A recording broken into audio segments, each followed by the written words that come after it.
Baie welkom by Versteekte Juwele. Daar word tot vandag toe nog verwys na 'n sogenaamde Christelike wêreld, wat dan ook insluit nou die Amerikas, baie lande in Afrika en die Stille Oseaan gebied.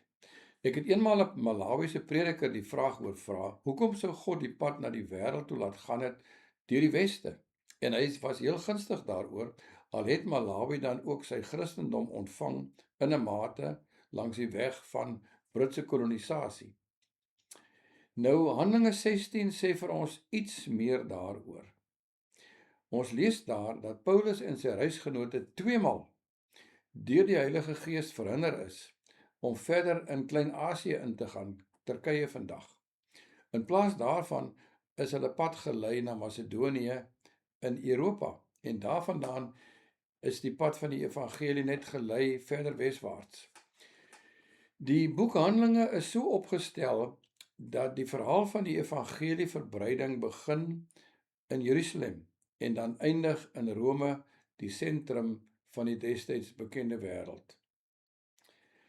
En 'n mens kan sê dat God hierdie pad voorberei het deur sake soos gemeenskaplike tale, Grieks en Latyn, goeie gebaande weë, paaie en skeepvaart, en dat daar baie sinagoges gevestig was dwars deur die Romeinse ryk.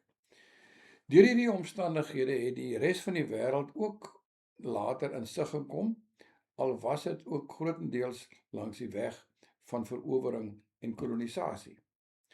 Nou God het die weste geweldig bevoordeel. Die vraag is net, het die weste hierdie voorreg reg gebruik? Dikwels het oorheersing en verowering die boetoon gevoer teenoor Christelike diensbaarheid.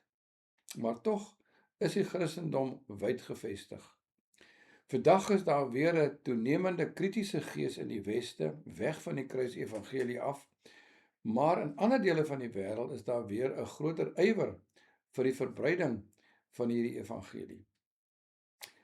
Die Christelike weste kan seker ook genoem word vandag God se verlore seun, wat weer sy pad na die Vader moet terugkry.